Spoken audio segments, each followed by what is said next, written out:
안녕하세요. 존버 존 버나드입니다. 자, 어제 미국 주식 보면 다우산업이나 나스닥 종합 S&P 500이 좀 조정을 했죠. 그래서 S&P는 0.42% 빠지고, 그다음에 코스피나 코스닥도 오늘 보니까 소폭 하락을 하면서 조정을 한 것 같습니다. 그래서 왜 이렇게 조정을 했는지 보니까 유가 때문에 조정을 했습니다. 사우디랑 러시아가 원유 감산을 계속 한다고 발표하면서 연말까지 그 원유 감산 기간을 깜짝 연장을 했다고 합니다. 그래서 유가가 급등을 했고요. 그래서 지난해 11월 이후 최고치를 기록하고 있다고 하고, 유가가 오르면은 당연히 기름으로 배가 움직일 것이고, 그 다음에 화물 운송 트럭도 기름으로 옮겨질 거 아니에요. 기름으로 다니면서 여러가지 기름이 쓰이는 곳에서는 인플레가 더 자극할 수가 있습니다. 그러니까 물가 상승을 일으킬 수가 있다. 우리가 기름 안 쓰고 못 살잖아요. 그러니까 유가 상승이 계속 지속될 수 있을 것 같고, 이거는 제가 봤을 때 제가 매번 말씀드렸잖아요. 러시아가 계획을 한 거다. 그리고 거기에 오펙 플러스 사우디까지 계속 끌어들이면서 국제 유가가 지금 브렌트유는 $90 이상으로 또 어느새 올랐다고 하죠. 그래서 이렇게 계속 유가를 러시아가 만지작 하면서 지금 러우 전쟁도 계속 하고 있잖아요. 그런데 우크라이나에 지원하는 데가 어디예요? 미국이잖아요. 미국이 지원을 끊으면은 당장 내일이라도 전쟁이 끝날 수도 있겠지만 계속 지원을 하면서 연장을 하고 있는데, 이 미국을 이렇게 압박할 수 있는 카드를 뭘 꺼낼 수가 있을까? 러시아가 뭘 할 수 있는데 물어보면은 러시아는 곡물협정이랑 그 다음에 유가, 이런 가스 가격, 이걸로 미국을 압박하겠죠. 미국이나 서방 진영들을 압박하겠죠. 그렇기 때문에 계속 이 압박은 지속될 수도 있다. 이게 계속 지속된다고 하면은 중요한 거는 우리 지금 물가 상승, 인플레는 계속될 수가 있고, 이 끈적끈적한 인플레가 계속된다고 하면은 금리 인하 이 사이클,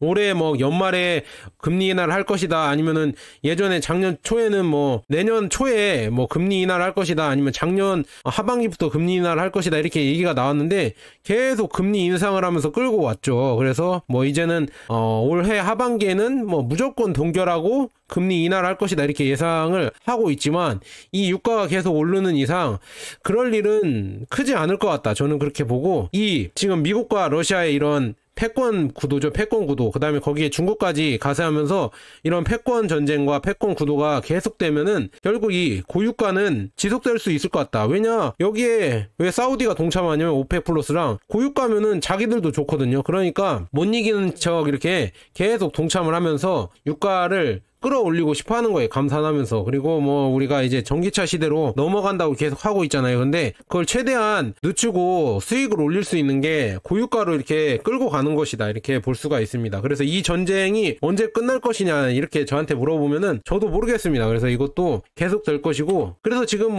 미국 달러 지수 선물 달러 인덱스죠. 달러 인덱스도 104까지 올랐고, 그 다음에 우리나라 원달러 환율도 1333원까지 올랐습니다. 그래서 우리나라는 금리 동결을 계속 한다는데 그 부작용이 어떻게 될지 진짜 걱정됩니다. 가계부채는 계속 늘어나고, 부동산을 살리기 위해서 50년 모기지도 내고, 그 다음에 금리 동결도 하고 별 생쇼를 다 하고 있잖아요. 우리 한국은행에서 별 생쇼라고 하면 좀 그렇지만 금리를 올리지 않고 계속 부동산 살리려고 진짜 혈안이잖아요. 그래서 이게 나중에는 큰 문제로 다가올 수밖에 없다. 그리고 저출산이 또 걸려있죠. 저출산이 또 오면은 부동산은, 여러분들 너무 부동산에 대한 환상을 갖지 마세요. 부동산은 어느 정도 그냥 저는 소비자라고 보거든요. 우리가 꼭 사야 되는 건 맞지만 투자로 해서 엄청나게 불려야 된다, 그런 생각은 애초에 접어두셔라. 제발 그런 생각 버리셔라, 이렇게 말씀드리고요. 앞으로 부동산 오를 일은 별로 없을 것이다, 저는 그렇게 보고 있습니다. 그래서 큰 희망을 품지 마셔라. 차라리 주식이나 ETF에 꾸준히 장기로 투자하셔서 수익을 내시라고 이렇게 말씀드리고 싶습니다. 그래서 국채 금리도 또 급등을 했죠. 4.27까지 급등을 해서, 제가 매번 말씀드리잖아요. 채권에 예측해서 투자하지 마라. 특히나 장기 채권에 예측해서 그 장기 채권 20년물 10년물 이런 거에, 그것도 레버리지로 3배짜리 레버리지로 제발 투자하지 마라. 이거는 투자가 아니라 투기다, 매번 말씀드렸습니다. 근데 그거를 아니다, 이제 역사적인 금리의 정점에 다다랐으니까 금리 인하를 하면은 100% 먹을 수가 있다, 이런 생각을 여러분도 하고요, 다른 저쪽 개미도 하고요, 저기 다른 개미도 하기 때문에 거길로 몰렸잖아요. TMF로 몰렸잖아요. 그런데 큰 손들도 이걸 알고 있기 때문에 이걸 과연 올려줄까? 이 포지션이라고 하죠. 이 선물 옵션이나 아니면 이런 걸 맞추는 거예요. 채권도 솔직히 말하면은 선물 옵션이나 아니면 인버스 뭐 이런 것처럼 이 방향성을 맞추는 건데, 이거는 여러분들 괜히 이걸로 맞추려고 하지 마라. 미연준이랑 대항하려고 하지 마시고요. 그냥 여러분들은 좋은 우량주들 있잖아요. 그런 거를 꾸준히 모아 가셔라. TMF 괜히 한다고 이렇게 하지 마시고요. 그냥 뭐 QQQ나 아니면은 뭐 S&P 500 ETF 이런 거를 꾸준히 모아 가셔라, 이렇게 말씀드리고 싶습니다. 그리고 지금 오늘 할 내용이죠. 히트친 월배당 ETF 뭐 어느새 31개가 상장을 했다고 합니다. 그런데 MZ는 투자하지 마세요, 이렇게 기사가 나왔는데 저도 여기에 동의하는 바이거든요. 그래서 이 기사를 갖고 왔는데, 요즘 뭐 한국형 SCHD다 뭐 이런 국내 상장을 했다, 미국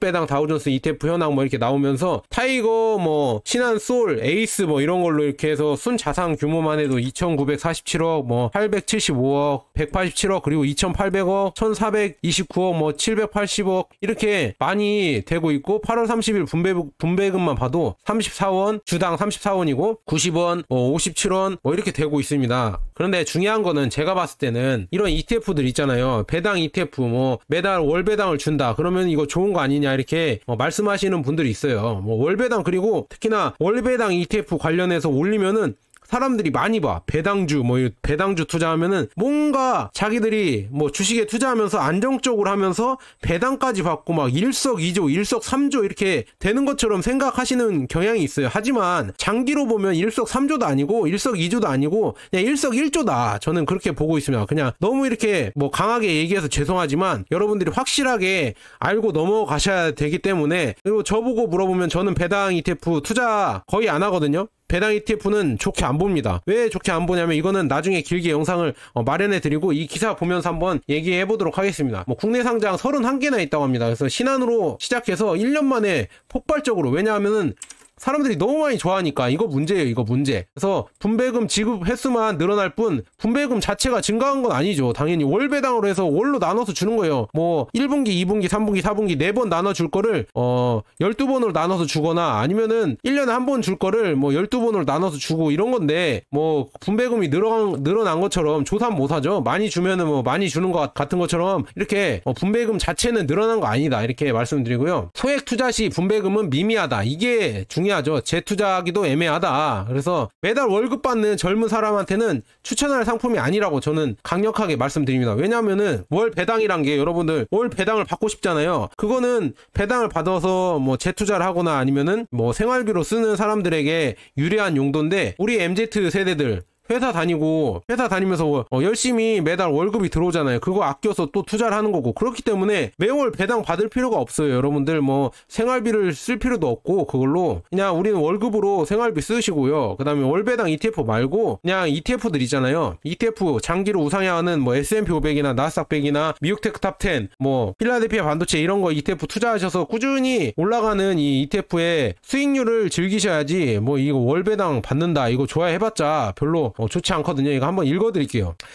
젊은 투자자들에게는 매력적인 상품이 아니라는 지적이 나오고 있다. 회사를 그만둬 현금 흐름이 끊긴 은퇴자들에게는 유의미한 상품이지만 그렇지 않은 이에게는 월배당이 크게 의미는 없다는 뜻이다. 매달 급여를 받는 MZ세대에게 해당 상품이 의미가 있으려면 매달 받는 배당액 자체가 커야 하는데 그렇지 않다. 그래서 쭉 보면 아까 말씀드렸죠. 배당액을 월 배당이 주당 50원밖에 안 돼요. 50원이면 1000만 원을 투자했다고 하면은 분배금이 5만 원밖에 되지 않아요. 그러니까 뭐 1억 투자하면 50만 원밖에 안 돼요. 10억 투자하면 500이에요. 그러니까 10억 있으시면은 그렇게 투자하시면 되는 거고, 10억 없잖아요. 우리 MZ 세대나 은퇴자 말고 우리 직장인분들 그 정도 없잖아요. 그러니까 굳이 분배금을 받으려고 월배당에 투자하면서 그걸 또 장기로 가져간다, 이거는 좀 아니거든요. 왜냐하면은 월배당 이런 상품들이 배당을 많이 주면 줄수록 그만큼 여러분들 뭐 두 개 얻을 수가 없습니다. 배당을 많이 주면 많이 줄 만큼 조금 반비례거든요. 성장이 반비례예요. 성장은 반비례입니다. 이거는 나중에 자세하게 해드릴게요. 성장이 반비례이기 때문에 배당을 많이 주면 성장이 늦어요. 그러니까 오히려 우리는 배당을 안 받더라도 성장을 많이 주는 그냥 ETF에 투자하는 게 저는 낫다고 보거든요. 그래서 여기서도 보면은 분배금뿐만 아니라 매 시각으로 변하는 차익을 챙길 수 있지만, 중요한데 그 반대면 원금 손실이 발생할 수도 있다. 그렇기 때문에 뭐 31개 월배당 ETF 연평균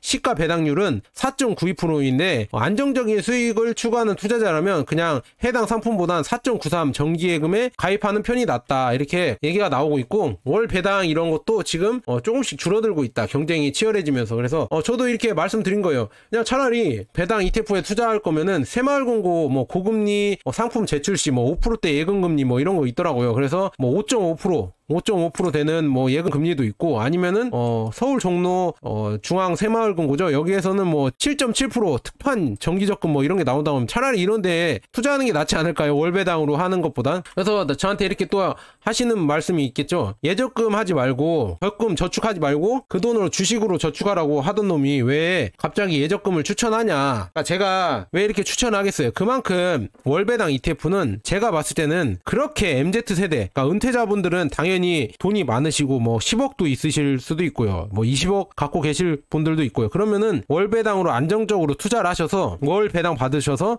그걸 생활비에 쓰시고, 그 다음에 원금은 계속 뭐 조금씩 불려 나가고, 그런 건 참 좋은데, 우리 MZ세대나 20, 30대 그리고 40대까지 큰 돈이 없는 세대들은 월배당을 꾸준히 받을 필요도 없고요. 월급이 들어오니까 차라리 그런 거에 투자할 바에는 차라리 성장주 아니면 ETF 있잖아요. QQQ나 S&P 500, 나스닥 100, 필라델피아 반도체 이런 거에 차라리 투자하시거나, 아니면은 애플, 테슬라, 엔비디아, 구글, 마이크로소프트, 아마존, 메타, 페이스북, 넷플릭스 이런 빅테크 주식들 있잖아요. 이런 빅테크 주식들은 앞으로도 꾸준히 성장을 할 거라고 저는 보거든요. 그래서 이런 거 나눠서 담아 가시거나, 엔비디아나 뭐 엄청나게 성장을 하고 있죠. 아니면은 뭐 ETF들 있잖아요. 뭐 차이나 전기차나 S&P 500, 나스닥 100, 필라델피아 반도체, 미국 테크 탑10, 인도 디프티, 뭐 2차전지 테마, 글로벌 리튬, 그 다음에 미국 팡플러스, TQQQ, SOXL 뭐 이런 ETF들 있잖아요. 이런 거 그냥 나눠서 길게 가져가시는 게 훨씬 나중에 수익률이 좋기 때문에 더 수익이 난다, 저는 그렇게 말씀드립니다. 월배당 그거 조금 받아봤자 그렇게 득되는 거 없거든요. 그만큼 성장도 많이 못하고요. 그렇기 때문에 그냥 차라리 그냥 성장할 수 있는 ETF에 투자를 하셔서 여러분들 수익률을 더 극대화하는 거, 장기로 가져가셔서 극대화하는 게 저는 더 낫다고 봅니다. 이거는 또 나중에 자세하게 할게요. 그다음에 요즘 또 이제 파나마 운하가 지금 가뭄 때문에 통행 제한이 걸리고 내년까지 또 연장이 된다고 합니다. 그래서 연말 물류비가 오를 거라고 나와 있습니다. 그러면 이것도 또 뭐 인플레이션이죠. 이거를 계속 자극을 하겠죠. 그래서 뭐 여기에 참 문제입니다. 이게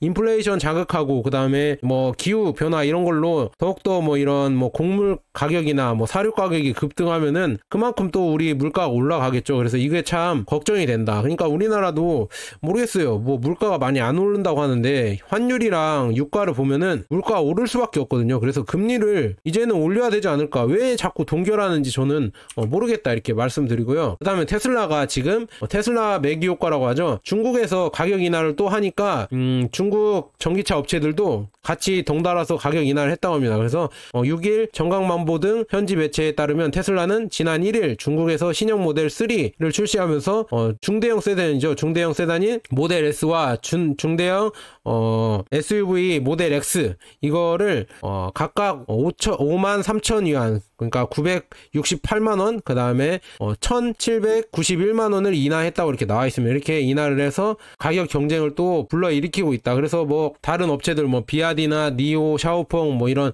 중국 전기차 업체들도 가격을 내리고 있다고 하고요. 더욱더 이 저가 경쟁에서 비아디가 잘 나갈 것 같은 이유는 아예 이 2천만원 이하 차량, 3천만원 이하 차량 있잖아요. 이 차량에서는 적수가 없어요. 이렇게 테슬라도 못 뽑아냅니다. 이렇게 싸게. 그래서 비아디는 이렇게 싸게 뽑아내기 때문에 이쪽 시장에서는 중저가, 이쪽 시장에서는 거의 독보적이다. 그렇기 때문에 지금 뭐 점유율도 20% 돌파를 했다고 하고, 그 다음에 이번 주 판매량만 봐도 지금 비아디가 판매량만 5만 800대를 팔았고요. 뭐 GAC 아이온이죠. 지금 보면은 14,300대, 그리고 3위가 테슬라인데 테슬라가 11,800대 이렇게 팔았다고 합니다. 이런 식으로 이렇게 차이가 나고 있다. 이런 식으로 비아디가 계속 1등할 수밖에 없는 이유는 중저가로 잘 팔기 때문에 이렇게 가성비죠. 가성비 전기차로 잘 팔고 있기 때문에 계속 적수가 없이 달려가고 있다. 이렇게 볼 수가 있습니다. 지난 뭐 8월 독일에서도 중국 전기차가 폭발적으로 증가했는데요.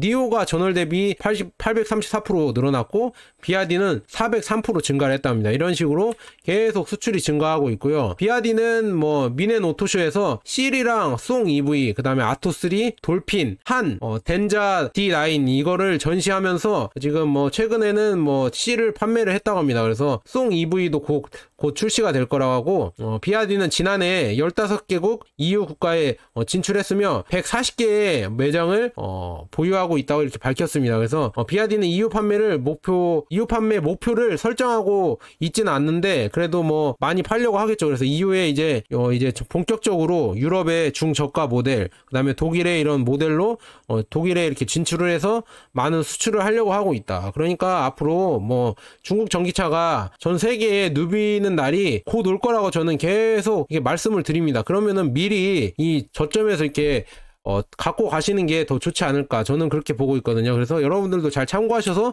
투자에 도움 되셨으면 좋겠고요. 미국이랑 중국이랑 지금 싸움이 어마어마하죠. 지금 뭐 중국에서는 이제는 7나노칩 개발해서 뭐 미국을 한 방 먹였다 이렇게 나와 있는데, 그래서 또 기사가 나왔더라고요. 중국을 지금 기술 제재 억압하기에는 너무 늦었다. 이제는 중국이 알아서 자립심을 갖고 자체적으로 개발할 수 있는 수준에 올라와서 굳이 이런 제재를 하지 말고 오히려 선의의 경쟁을 해서 더 많은 중국 시장을 얻고 거기에 수익을 올리자, 이런 얘기가 계속 나오고 있어요. 그래서 21세기 기술 패권 경쟁에서 지금 미국이 뭐 패배하고 있으니까 계속 이제는 교류를 해서 오히려 그냥 남은 시장이나 다 얻어버리자, 이런 식으로 얘기가 나오고 있다, 이렇게 말씀드립니다. 저도 뭐 이거에 거의 비슷하다고 하거든요. 그냥 미국은 미국만의 가치가 있잖아요. 자유주의, 공정무역, 물론 중국이 막 깽판 치긴 하지만 그거는 중국이니까 가능한 거고, 미국은 굳이 중국이 한다고 저렇게 하지 말고 그냥 공정무역, 자유경쟁 이런 걸로, 이런 가치들로 승부를 해도 충분히 중국을 이기고 남는다, 저는 그렇게 보기 때문에 그런 쪽으로 가서 더 많은 뭐 엔비디아 칩이나 AMD 뭐 이런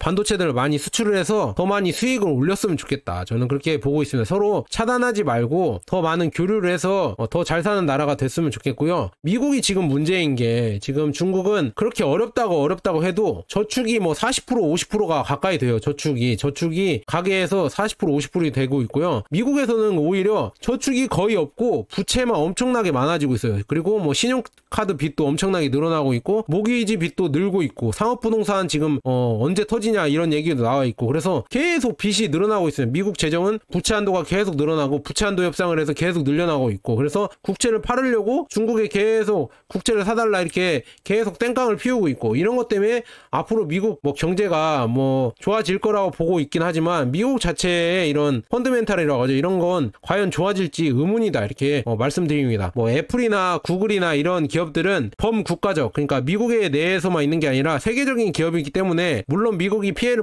보면은 떨어지긴 하겠지만 그래도 세계적인 기업은 오히려 그런 거를 너무 여러분들이 걱정하지 마시고요. 이 미국 자체가 조금 저는 걱정이 된다, 이렇게 말씀드리고요. 뭐 이것 때문에 또 위기가 와서 주가가 빠진다고 하면은 그때 또 사면 되니까 우리는 현금을 아예 다 전체 몰빵하지 마시고요. 어느 정도 뭐 10% 20%는 갖고 계셔서 이렇게 뭐 조정할 때나 갑자기 뭐 많이 빠질 때가 있을 거 아니에요. 지수든 뭐 S&P 500이든 나스닥 100이든 뭐 코스피 코스닥이든 많이 빠질 때 그때 한 번씩 들어가려고 하는 현금은 마련하고 계셔야 된다, 이렇게 말씀드리고 싶습니다. 자, 여기까지 좋은 버나드였고 여러분 구독과 좋아요 알람 설정 꼭 부탁드립니다. 감사합니다.